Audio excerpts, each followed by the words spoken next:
21-րդ դարը էլեկտրոնային է, թվանշային երկրների առաջընթացն ու զարգացումն այսօր արդեն չափվում են մարդու կյանքի տարբեր ոլորտներում IT-ի ներգրավվածության աստիճանով։ Երևանը խոսում է նորարարությունների լեզվով։ Կարեն Դեմիրճյանի անվան մարզահամերգային համալիրում նախորդ շաբաթ 3 օր շարունակ տեղեկատվական տեխնոլոգիաների հայաստանյան պաշարի ցուցադրություններ Digitech 2011-ը։ Բոլորս իրար հետ շատ քիչ ենք շփվում եւ սա շատ լավ հրապարակ է ցույց տալ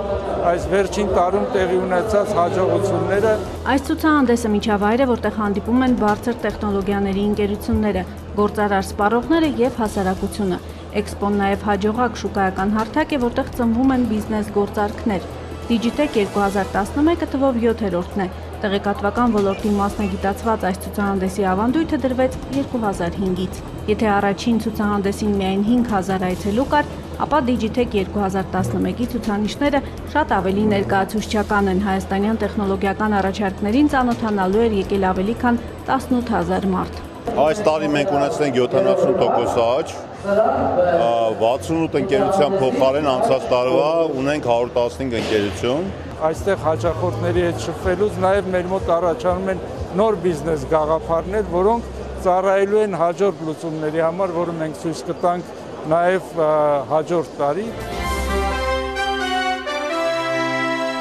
Ճարտարագիտության աշխարհ տաղավարը ցուցահանդես է բերել 30 տեղական եւ միջազգային ճարտարագիտական ընկերությունների, որոնք ներկայացնում են ժամանակակից տեխնոլոգիական լուծումներ արտադրական պրոցեսների ղեկավարումից եւ ավտոմատացումից մինչեւ ուսումնական լաբորատոր ստենդների մշակում։ Ներկայացված են բոլոր այն կամպանիաները, որոնք կաշխատեն սկսնակ կամպանիաների համար, օգնելու նրանց հաստատվել։ Դա բրոկերական կամպանիաներն են, copyright-ով զբաղվող կամպանիաներն են, դա մարքեթինգով զբաղվող կամպանիաներն են։ Վարվել է տարբեր երկրների համար, այդ թվում Թայլանդը ուղարկվել եւ Հնդկաստան։ Ինքն իրենից ներկայացնում է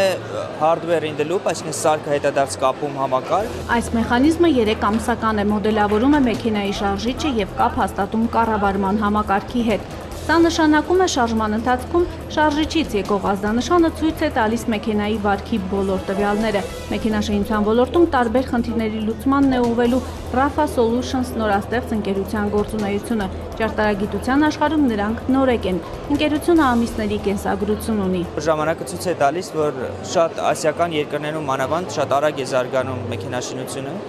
եւ տարբեր խնդիրներին առաջանում, որոնք պահանջում են նորագույն տեխնոլոգիաներով լուծումներ։ Օրինակ, եթե պետքա չափում կատարել ինչ-որտեղ, որտեղ չափիչ սարքը չեք կարա տեղադրել, ենթադրենք նավթահորը։ Այդտեղ առաջանում է մեծ խնդիր, ոնց անես, որ չափիչ այդ ազդանշանը գա հասնի, ասենք 5 կիլոմետր են կողմ։ Մանրաթելի օգնությամբ կարելի է հարյուրավոր կիլոմետր տանել ու այնտեղ դնել սարքը։ Այս ցուցափեղկում տարբեր ֆիզիկական մեծությունների չափման նոր սկզբունք է, որը թույլ է տալիս ճշգրիտ տվյալներ ստանալ անգամ ագրեսիվ էլեկտրամագնիսական կամ ռադիացիոն միջավայրերում, ջերմաստիճան, ճնշում, ճկում, շուրջ 20 տարբեր բնութագրեր։ Չափումը կատարվում է լույսի օպտիկական մանրաթելի օգնությամբ, ինչի շնորհիվ այլ գործոնները ճշգրտության վրա չեն ազդում։ Որոշ տեղերում ինք ուղղակի անփոխարինելի է։ Այսինքն, եթե օրինակ ատոմակայանի այն ռադիոակտիվ ամենաագրեսիվ մասում պետքա չափում կատարել, եթե առաջ դա ուղղակի հնարավոր չէր, հիմա կարելի է ասենց բարակ եւ էապես էժան լուծում տալ։ Այս ընկերությունները տեղեկատվական տեխնոլոգիաների աշխարհում իրենց առաջին քայլերն են անում։ Digitech-ը նրանց հնարավորություն է տալիս բարձրաձայնել իրենց մասին, գրավել պոտենցիալ սպառողներին։ 2011-ի ցուցահանդեսը նորաստեղծ ընկերությունների մասնակցության առումով ռեկորդային է։ Շուրջ 50 ընկերություն նորաստեղծ են։ Սա նշանակում է, իրանք նոր շուկա են մտնում։ Սա հնարավորություն է միանգամից շուկա մտնելու մատչելի ձևով։ Որտեղ մենք հատուկ պայմաններ ենք տալիս նորաստեղծ ընկերությունների համար, իսկ դա ընդլայնում է ոլորտը։ Բանկային աշխարհը տեխնոլոգիական զորահանդեսում թվանշային նորարարական լեզվով խոսում են նաև Արարատ բանկում։ Դրամատունը եկել է քարտային նոր առաջարկներով։ Metro Classic M քարտը, որը հնարավորություն է տալիս հաճախորդներին միևնույն ժամանակ ունենալ բանկային հաշիվ եւ երթևեկել մետրոպոլիտենում մի քարտի միջոցով։ Դրանք dual քարտերն են։ Եվ նույն ստանդարտների վրա մենք ներկառուցել ենք նոր ավտոքարտը, տվյալ քարտի միջոցով դիսկավորել իրենց մեքենան վարելիքով եւ նույն ժամանակ ունենալ բանկային վիզա քարտ։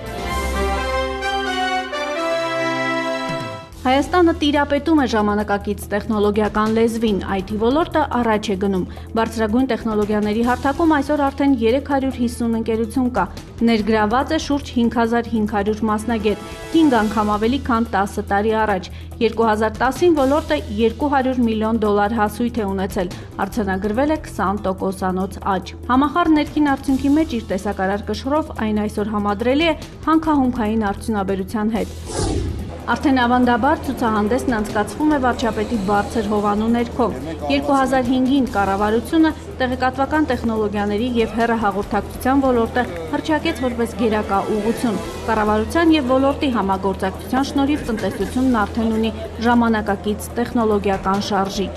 Այն փաստը, որ 70%-ով ավելացել են այս տարի մասնակիցները, վկայում է այն մասին, որ Digitec-ը իր տեղը արդեն զբաղեցնում է տեղեկատվական տեխնոլոգիաների զարգացման ոլորտում որպես մի հարթակ, որ հնարավորություն է տալիս ընկերություններին ներկայացնել իրենց նոր ծառայությունները, իրենց նոր պրոդուկտները,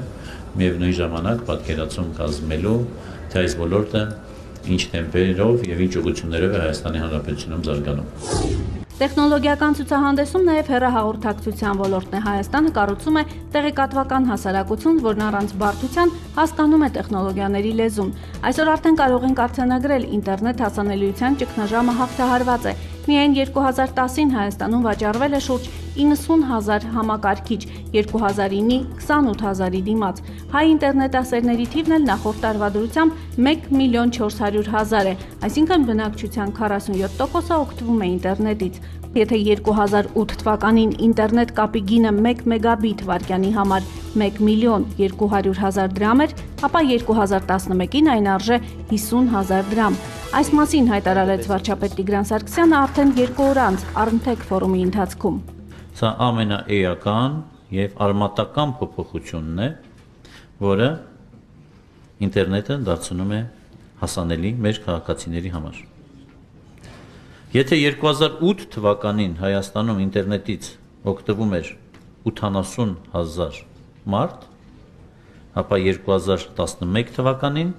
ինտերնետից արդեն օգտվում են 341,000 մարդ։ Հեռուստացույցը, ուժեղացուցիչը, ժամացույցը, ռադիոընդունիչով։ Ցուցափեղկերի ետևում այս անգամ ներկայանում է նաև փոքր երկրի տեխնոլոգիական պատմությունը։ 3 տարի է պատմաբան ռադիոէլեկտրոնիկայի մասնագետ Ժիրայր Սևոյանը հավաքում է արտադրված է Հայաստանում մակնշմամբ տեխնիկական, գիտատեխնիկական եւ թվանշային սարքավորումները, արդեն 400 նմուշ։ Մեր երիտասարդները, եթե այսօր կարողանում են գլուխ անել գեշ ժամանակակից տեղեկատվական տեխնոլոգիաներից, սարքարներից ու սարքավորումներից, դա միայն նրա շնորհիվ եւ նրա արդյունքում, որ այսպիսի մակարդակ ենք ունեցել երբեմն։ Պատրաստել ենք ռոբոտ, գույներ տարբերակող, կոնկրետ ինքը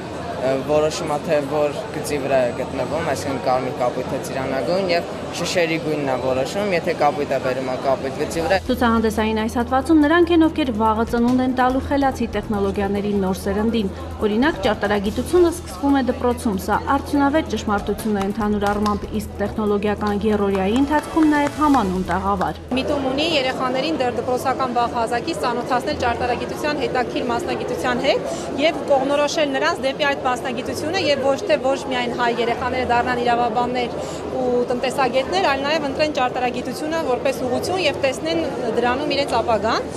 Թողեցի մի քանի ռեզումե, տեսնենք ծրագրավորողի, IT մասնագետի, ունենք Java developer-ի, Android developer-ի, quality assurance specialist-ի վականսիաներ, ակնկալում ենք որակավորված մասնագետների ռեզումեներ։ Մարզահամերգային համալիրի 3-րդ հարկում բոլորը փնտրում են ուսանողները աշխատանք, գործատուներն էլ աշխատակից։ 7-րդ Digitec-ը թվանշային աշխարհի հայկական ցուցադրության պատմության մեջ առաջինն է, որ ժամադրում է գործատուներին ու նրանց ապագա աշխատողներին։ 55 գործատու, 210 թափուր եւ 100 կանխատեսվող ազատ աշխատատեղ։ Ըստ հաշվարկների 7000 մասնակիցներին Digitech է բերել հենց աշխատանքային տոնավաճառը։ 210 ներկայացված թափուր աշխատատեղերի առնվազն, քանի որ սա ժամանակակից մասնագիտությունների ոլորտ է, առնվազն 2 ամսվա ընթացքում 80%-ը հաստատ կլրացվեն։ Ազատ մասնագետներ քիչ ունենք, որովհետև տարեկան մենք մի 2000 աշխատատեղ կորցնում ենք, որովհետև չունենք շուկայում բավարար քանակությամբ մասնագետներ, որ կարողանանք ներգրավենք, իսկ առաջարկությունները խոշոր են լինում, էլի, ասենք 300 հոգանոց ընկերություն, 500 հոգանոց ընկերություն։ Իսկ մեղավորների գուցե պետք է փնտրել նաև կրթական համակարգում, բուհեր գործատու կապը խիստ թույլ է։ Ուսումնական հաստատությունը ժամանակակից աշխարհի պահանջներին պարզապես ծանոթ չէ։ Արդյունքում թողարկում է շրջանավարտներ, որ առանց լրացուցիչ գիտելիքների աշխատել դժվար թե կարողանան։ Digitech-ը ժամադրում է բուհերին ու գործարարներին նույնպես։ Դա նշանակում է նաև կապ գործատուի հետ, անմիջական կապ գործատուի հետ, եւ հասկանալ, թե գործատուին ինչա պետք։ Սա դրանից լավ տեղ կա, որ մի տեղում դու կարողանաս 3 օրվա մեջ հասկանաս, թե դու ինչ պետք է արտադրես։ Digitech-ների 7-ամյա պատմության ընթացքում Արցախի Հանրապետությունը ներկայացվում է առաջին անգամ։ Արցախի տեղեկատվական տեխնոլոգիաների կենտրոն, սա մասամբ բիզնես նախագիծ է, ուսումնական կենտրոնն էլ արդեն գործում է։ Այստեղ ընկերությունները կարող են ընդօրինակել Intracol-ին եւ Instigate-ին եւ ինչպես նաեւ Unicomp-ին եւ շատ ընկերություններին, որոնք արդեն մասնաճյուղեր են բացել եւ հաջողությամբ ծավալում են իրենց գործունեությունը եւ իրենք էլ միանան։ Հիշենք, ընդամենը նախորդ տարի Արցախը միայն այցելուի կարգավիճակ ուներ, հիմա արժանի մասնակից է։ Ծանոթացեք ST Kinetics Singapore. We understand that there is a huge talent here in Armenia. Very in line with what we're looking for. Հայաստանը տաղանդներով հարուստ է, այնպիսի մասնագետներ ունի, որ մենք փնտրում ենք։ Հայաստանի ստրատեգիական մոտեցումը ունենալ զարգացած IT ոլորտ ու նաև գրագետ եւ խելացի մարդկային ռեսուրսներ հենց այն է, ինչ մենք փնտրում ենք։ Մեզ ձեր տաղանդներն են հարկավոր։ Նախորդ տարի ուսումնասիրություն արեցինք, այս տարի արդեն փոքրիկ գրասենյակ կունենանք այստեղ։ Այս աշնանը պաշտոնապես կհայտարարվի աշխարհի խոշոր ինժեներական կազմակերպություններից մեկի՝ Սինգապուրյան ST Kinetics ընկերության մուտքը Հայաստան։ Այն զբաղվում է ցամաքային համակարգերի եւ տրանսպորտային օդային ու ծովային միջոցների ճարտարագիտական սարքավորումների ծրագրավորմամբ։ Հայաստանում հիմնված դիզայն կենտրոնի հիմնական գործը հետազոտությունների եւ մշակումների լաբորատորիայի ու ավտոնոմ մեքենաների ու սարքավորումների պլատֆորմի հիմնումը կլինի։ Հայաստանում մշակված ալգորիթմները կվաճառվեն ողջ աշխարհում։ Առաջիկա 10 տարիների ընթացքում ընկերությունը նախատեսում է Հայաստանում ներդնել տարեկան 1-2 միլիոն դոլար։ Մենք առաջիկայում այստեղ կունենանք մոտ 20 աշխատակցով դիզայն կենտրոն, որը կկատարի ընկերության մյուս օղակների հանձնարարությունները։ Բայց եթե գործերը լավ գնան, շատ ավելի կընդլայնվենք այստեղ։ Իսկ առաջիկայում փոխանակման ծրագրեր ենք անելու։ Հայ աշխատակիցները Սինգապուր կգնան, մերոնք էլ կգան հայաստանյան փորձին տեղում ծանոթանալու։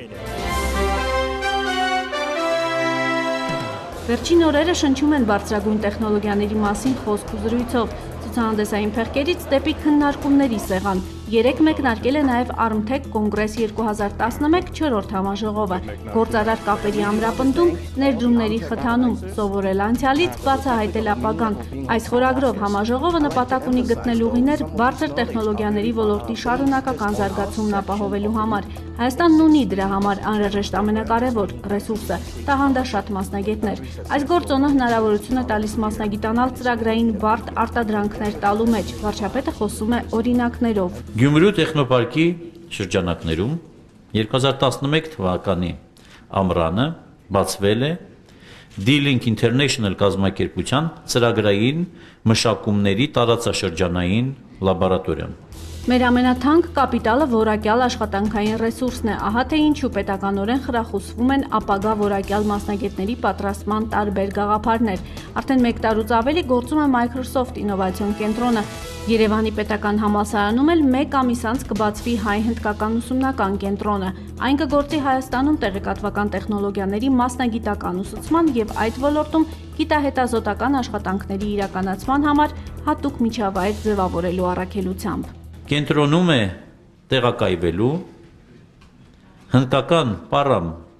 գեր համակարգիչը, որի միացումը ARM կլաստերին կդարձնի այն տարածաշրջանում ամենախոշոր համակարգչային կլաստերը եւ կխթանի հետազոտական աշխատանքների իրականացումը բիոտեխնոլոգիաների, օդերևութաբանության, բնապահպանության եւ հարակից այլ ոլորտներում։ Տեղեկատվական տեխնոլոգիաները փոխում են մարդկանց ապրելակերպը, ստիպում մտածել ու գործել նոր սկզբունքով։ Այնինչ տարիներ առաջ ֆանտաստիկայի ոլորտից էր, այսօր արդեն առավել քան իրական է։ Զրոների ու մեկերի համադրությունը ոչ պակաս անսովոր նորույթներ է խոստանում ապագայում։ Տեղեկատվական տեխնոլոգիաների եւ հեռահաղորդակցության ոլորտը Հայաստանում վերջին տարիներին բռնել է զարգացման անշեղ ուղի։ Digitech-ը ցուցադրում է, Armtech-ը զարգացման նոր քարտեզներ գծում։